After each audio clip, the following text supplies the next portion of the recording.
Salut les amis, j'espère que vous allez bien. On se retrouve enfin pour une nouvelle vidéo sur la chaîne. Ça fait un moment que j'en avais pas fait et j'ai envie de parler de Dragon Ball Daima. Et dites-moi en commentaire si vous êtes chaud pour que je refasse des reviews comme à l'époque de Dragon Ball Super pour chaque épisode de Dragon Ball Daima. Aujourd'hui on va parler de l'épisode 4 de Dragon Ball Daima qui est sorti donc vendredi officiellement sur ADN et Crunchyroll, deux plateformes légales pour le regarder. Et pour le coup, eh bien, Dragon Ball Daima, même si on a un rythme qui est assez long pour la mise en place du scénario, et bien je trouve que pour l'instant, sincèrement, c'est vraiment cool à regarder. Quand je dis cool, tout simplement parce qu'on retrouve les choses que moi personnellement j'aime dans Dragon Ball, c'est de l'aventure, de l'immersion et surtout un nouveau monde qu'on n'a pas encore exploité. Le monde des démons, le Daimakai, et Goku et les amis, même s'ils se sont rétréci, eh bien ça n'enlève pas l'immersion pour nous en tant qu'adultes. Alors je peux comprendre que pour certains c'est peut-être un frein, mais pour moi qui a apprécié Dragon Ball GT, eh bien on est dans la continuité. J'ai envie de même dire que c'est un remake de Dragon Ball GT. Pourquoi? Parce qu'il y a beaucoup de points clés qui reprennent Dragon Ball GT dans Dragon Ball Daima, que ce soit le rétrécissement, que ce soit là dans l'épisode 4, Goku qui devient un fugitif, comme il l'a été dans les débuts de Dragon Ball GT, le personnage qu'on va découvrir dans ce quatrième épisode qui est Panzi, qui fait penser à Pan, tout simplement, et Glorio qui fait penser à Trunks. Même si on a Shin, Vegeta et Piccolo qui vont se greffer à l'histoire avec Bulma, eh bien on est sur le même délire que Dragon Ball GT, mais avec les ressources et la technologie qu'on peut faire maintenant en animation, et franchement on peut se le dire, Dragon Ball Daima, c'est vraiment propre et beau à regarder. Pour ceux et celles qui ont un petit peu de mal au niveau de la temporalité dans Dragon Ball, ce que je peux comprendre avec Dragon Ball Super, la fin de Dragon Ball Z, Dragon Ball Daima, Daima est à placer juste après le combat de Majin Buu. Voilà, tout simplement, et avant ce qui se passe dans Battle of God. Donc on a cet arc immersif du roi des démons qui vient parce qu'il a envie de faire du sale et que du coup il va reprendre la succession de Dabra.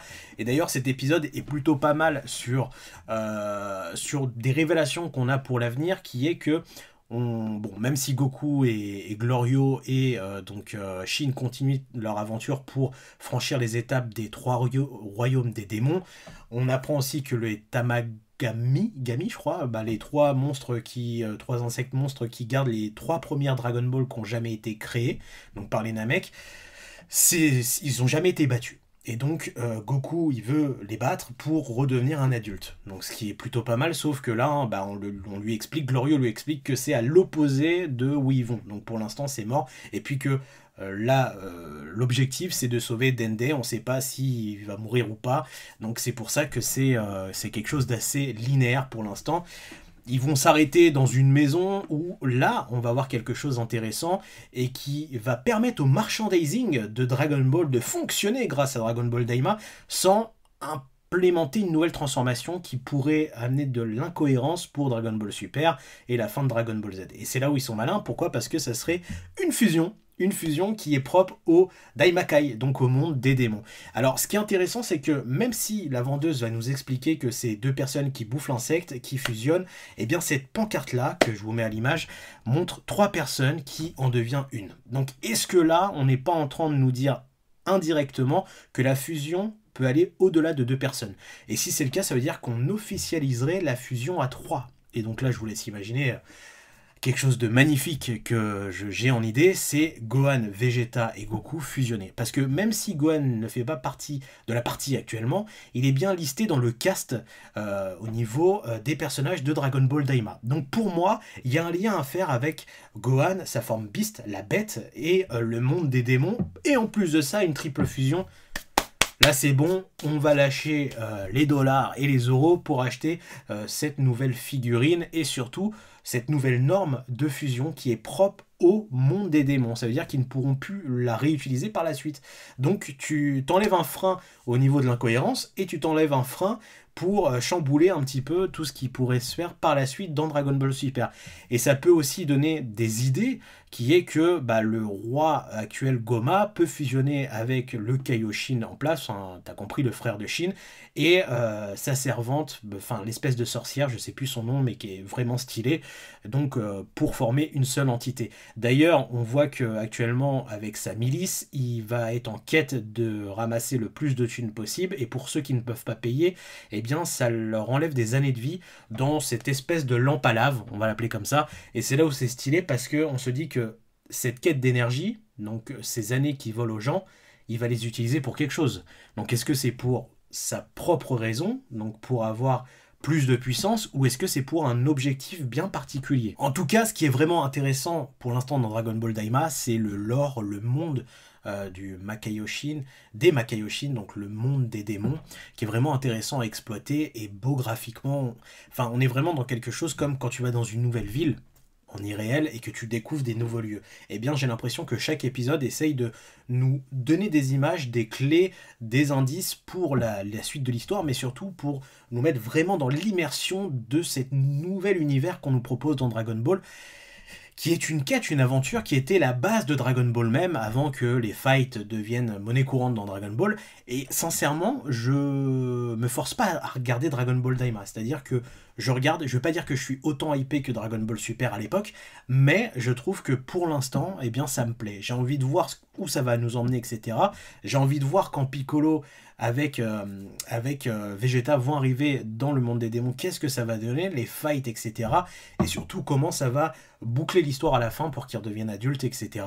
Et comment ça va coller, eh bien, avec la suite de Dragon Ball Super. Parce que oui, Dragon Ball Daima, même si pour l'instant vous le savez peut-être pas, c'est vraiment canon à Dragon Ball. C'est-à-dire que c'est la dernière œuvre que Akira Toriyama nous propose en tant que scénariste et chara-designer, c'est-à-dire qu'il a vraiment fait beaucoup de détails dans Dragon Ball Daima, sur les dessins, etc., sur l'histoire. C'est vraiment son dernier chef-d'œuvre qu'il nous livre. Maintenant qu'il n'est plus là, je trouve que c'est un petit peu bizarre à regarder, parce qu'on se dit que ce sera peut-être les derniers travaux, à moins qu'il en ait laissé d'autres en suspens avant sa mort et qui seront exploités par la Toei et la Shueisha, peut-être avec Toyotaro et peut-être son fils Sasuke Toriyama, qui reprendra peut-être les rênes des ayants droit de son père. Mais dans tous les cas, Dragon Ball Daima, avec ce Goku qui est certes infantilisé parce qu'il est redevenu enfant, mais un Goku qui est le Goku qu'on a connu dans Dragon Ball. Tu vois, j'ai envie de dire, c'est moins choquant d'avoir un Goku un petit peu niais, con, etc. en tant qu'enfant qu'en tant qu'adulte. Donc moi, je le tempère plus personnellement. Shin est vraiment cool, et par contre Glorio, je trouve sincèrement qu'il nous cache quelque chose. Il joue double jeu, c'est-à-dire qu'il a été chercher Goku et les autres, mais j'ai l'impression qu'il y a peut-être une quête personnelle derrière. Je veux pas dire qu'il est forcément méchant, mais il a peut-être son objectif perso qui fait qu'il va se servir de Goku, Vegeta, etc. pour son but personnel.